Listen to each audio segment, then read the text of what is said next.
So tell me about that day. You go into hospital to have your sore leg removed. One of my favourite moments actually of that day was, yes, I have a favourite moment of that day where when you go through all the different processes, you know, you got to check in like a hotel and all of this stuff, and then you get to your first holding bay where you have to put your hospital gown on. Overnight, day surgery? A couple of days, yeah. Well, it just needs to ask, we'll just make sure. No, you check in the morning and they amputate you that day, and you stay in for however long you need. So I went in and, you know, you smell like dead oil from all the wash and everything, but I remember putting my gown on and putting all my clothes in a bag to give to my mum to take home. And my surgical boots, my orthopaedic boots that I had, as lovely as they were with their zipper on the side and everything, I said to my mum, and chuck these bastards in the bin. And I had already cleaned out all other bits of old shoes that I couldn't even wear anymore, just old ones that you hoard. Chucked them all out. They all went down a rubbish chute in my building. But I had this one last pair, and my mum said, don't you want the left one? And I was like, no, I never want to see these shoes again. Part of me really regrets that, because sometimes I feel quite nostalgic and wish that I'd kept a pair of my boots as a memory of, you know, what it was like to just have one pair of boots at a time, anytime. Yeah. So, but on the day, it was quite a favourite moment, that's a whole step of moving forward, getting rid of those shoes. And that's a remarkable example of what it's like to move from one period of your life to another. Absolutely. And I'd taken all my new shoes, I bought 3 pairs with me to hospital, just the left ones to practice on. But no, it was pretty crazy. And I did take a Sharpie with me as well to hospital, because I was going to write on my good leg, not this one. Because I've read stories where it's, you know, a lady goes to hospital and they chop off the wrong leg, and I was having no piece of that. And then the nurse said I was a bit crazy because I had this Sharpie and I was threatening to write on my leg, and so they actually put like the stocking on this one and made markings on this, so I wouldn't write all over myself before surgery. So it was, you know, it was a really incredible day. Another favourite moment actually, because it was such a life-changing day. You have to be positive about it. And you want to be in a positive frame of mind and actually enjoy the experience, because it's moving forward to a better thing for you, isn't it? Yeah. I mean, I was terrified. Yeah, I bet you were. You know, and I kept having, I don't know about you guys, but anytime I'm really nervous, I just have to keep going to the toilet. So the last time I ever used my foot was to go to the toilet in a holding bay. And every time they came past and said, you know, name, date of birth, what are you in here for today? And I'd say, and they go, that's a big one. And I'm like, yes, it is. You know, every nurse would say that in their own special way. But if they're doing an elective amputation, they tend to give you an epidural. So, which just reduces pain in that initial few days, just to numb you. And so I was in the anaesthetist room, and I was, you know, on the side of the bed, leaning over. I had all these student nurses holding me down. They were about to stick this massive needle in my back, and I was terrified. And my surgeon walked past and he goes, hey, have you called your funeral home? And I said, oh yeah, all sorted, no worries, it's all organised. And he went, see you in there, and kept walking, and this whole room of all these students and this anaesthetist just went, what? And looked in with their mouths open, mortified that the man who's about to start chopping me up asked me if I'd organised my funeral. So, because the funeral home had to collect my leg within an hour of surgery, because if it went to the morgue, it was going to cost me heaps of money. So I had this whole, you know, system in place for them to be notified, and they came and picked it up, and it was all great. But they were all so shocked that that's what my doctor said to me. So I really love it. I think that's like, it actually calmed me down about getting an epidural, having him come in. But then Isn't that a classic example of sort of gallows humour, isn't it? Absolutely, absolutely. And I just love that, you know, that they were so supportive, especially my surgeon, and he did see me all the way through, you know. And a few days later, the registrars, you know, do the rounds and check on his patients. And he'd come in a few times, but they were in there and they said, oh, I think he likes you. And they said in surgery, they were about to staple my stump up, and he went, do not staple this girl, you know, she's 26, give her a good looking stump. And so they spent some time and, you know, sewed me up nicely, which they said, you know, there's so many surgeries that they have to complete in a day, and staples are quicker and easier and all of that, but he made a point of saying, no, you have to use a better technique on this one. And I thought, that's nice. Poor guy next though, but that was nice for me. So, and you know, and I do have a lovely stump, which you have to be really proud of your stump and proud of your body, because it's changed and part of it's missing. So you still need to feel really beautiful. And sometimes through trauma, people do have a lot of complications with their stumps, with skin grafts and scarring and everything. And throughout the years, as I've met other amputees, I feel so blessed that he made his staff take the time with me that day and give me the stump that I have. Yeah. Beautiful thing to hear. Yeah. No, it's quite strange. I have a great stump. But I do remember waking up very groggy and out of it, and then passing out again after seeing all my family in the room, and that's about it. Do you wake up with relief? What was the first conscious emotion that you experienced post-operation? Well, I think the next day I was a little bit more together, and I realised that that was the first day of the rest of my life. Yeah. That I felt free.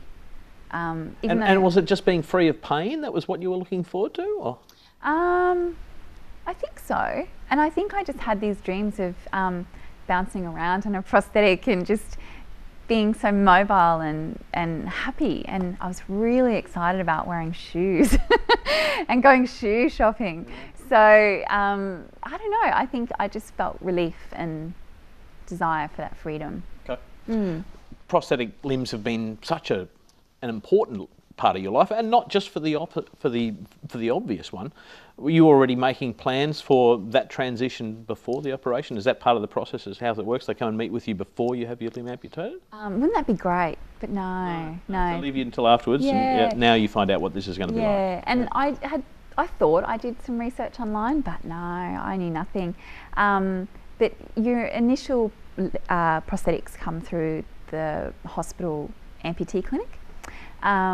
So as soon as you're healed enough, they do a cast of your stump and everything. And I took a little while to heal properly, and they like to really wait, because if they put you in a prosthetic and it's so tight and fitted and you're not healed, they told me the horror story that your stump can just pop open, which to me just sounds like a wives' tale. I know, it's horrible. And I thought they were just saying it to scare me, to make me wait, but it actually happened to a friend of mine.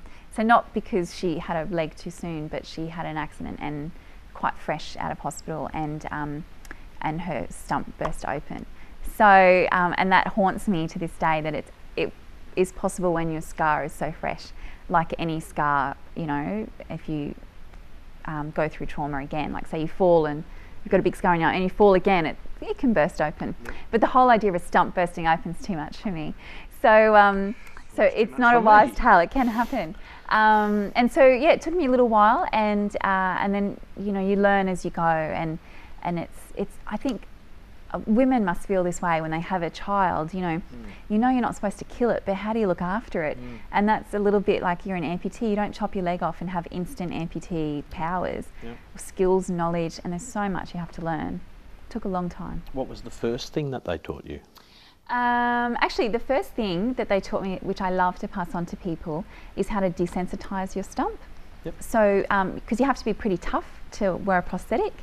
It's a physical thing. Yeah, absolutely. It takes effort. So your skin needs to be, not so sensitive.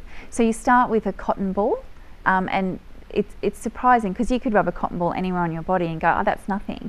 But on a fresh stump, that's like incredible sensation that you get. Nerve endings and everything else. Yeah. So you have to build up to that, and by the end, if you can gently rub Velcro, the prickly end of Velcro on your stump, you're ready for a prosthetic. And it's the best way to desensitize your stump. Is that right? Yeah, all different bits of fabric to rub on there. Yeah. Wow. So I really feel like the hospital need to give like little starter kits from Spotlight, you know, a couple of different fabrics. That would be great. Well, and that's one of the things that we hear, is that people often struggle with the lack of advice the shortcuts that you never hear about Yes. until afterwards, when you say, "Oh, I wish I'd known that 5 years ago." Is there a support system out there for amputees? Most states in Australia have support groups, Yep. and so in Queensland we have an amputee support group in Brisbane, the Sunshine Coast, Mackay, Townsville, Toowoomba. I think that's all of them. And there's also a support group in Melbourne called Limbs for Life, which, even though they're Melbourne-based, do a lot nationally for amputees, Okay. and they're fantastic advocates as well. So there are people all around, and you can contact any of those support groups and get an amputee to speak to. So maybe a hospital visit or a home visit or something like that.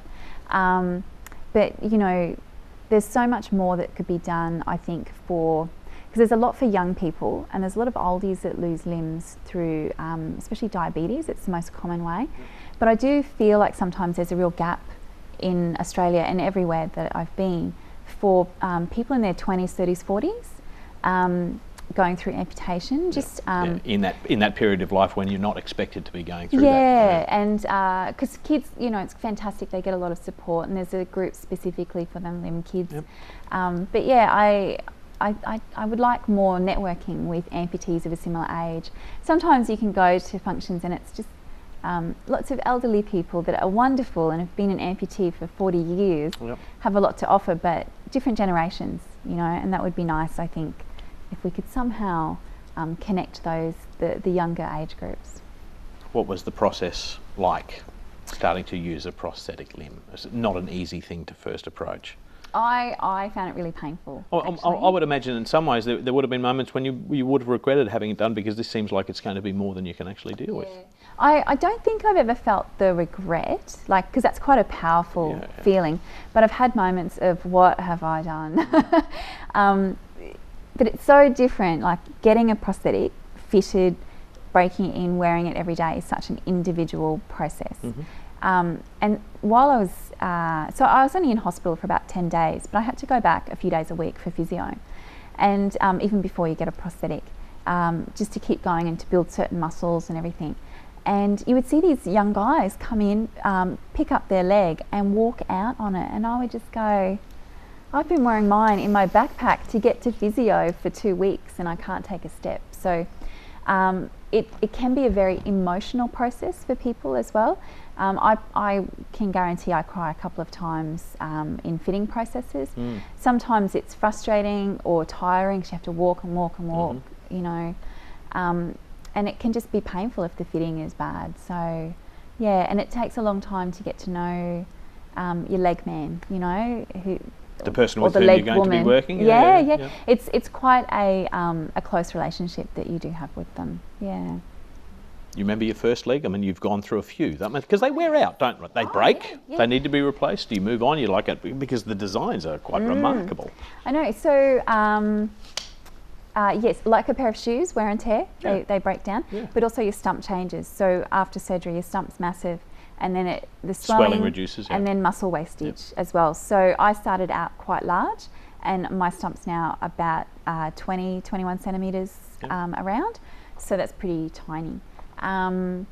So I do remember my first leg, and I don't remember being in love with it. I think it hurt so much to get used to, but I do remember finally working out how to take my first step on it. And I was at home on my own, and I did it. I took my first step, and I thought, how often does this happen to babies? That, it's in the middle of the night, mum and dad are asleep, and they've just figured out how to crawl or how to stand up, and they're going, no one's here to see. And so I got to work. I was working at the zoo, and I said to my boss, Jock, I took a step, and she went, no. And so I was in the office, and I stood up and I took one little step. It's all I could do was one step. And we cried and we drank lemon lime bitters and celebrated that I could take a step, and it just went forward from there, and it was easy. Because you were still working through this period as well. You were working at the zoo, yes. One of Brisbane's leading live music venues, on crutches, I'm presuming. Yeah. Getting up those tall stairs. I know, my first day back, I went back the week after I got out of hospital, I was high as a kite, and I think Jock was really nice to let me back. And I was listening to demos, and she told me that I was much nicer on drugs. I wasn't as critical. But it was, I remember getting to work, because I lived in the valley, so I just crutched my way up to the zoo. But that front step was a bit too high for me, so Jock lifted me up, and I just thought, how many people are watching this going, what's going on here? But it was so great to just go back and have something to do regularly, really quickly. So I was just part-time for a while. But yeah, it was quite funny. I didn't have to lug riders anymore, because I'd just come out on crutches and say to the tour manager, come up the kitchen, I'll give you instructions. So, that was always quite fun. I used to have a bit of laugh. To tell you the truth, I think I can actually remember coming in one day and going, oh yeah, Shaun Bindley, my name should be on the door, and you're looking at me going, what are you, just another one, just pay me that money. And I remember thinking, she's only got one leg, I can't feel bad about that. Just give me a break, That's so funny. Yeah. Sometimes people say, I feel like I know you from somewhere, and I'm like, oh, I probably rejected you from the zoo. Or maybe I've kicked you out. Well, there's so much about this story that we want to talk about, but when we come back, we're going to talk about this new part of your life that you've embarked on since continuing to develop your interest in prosthetic limbs. Look forward to joining you after the break.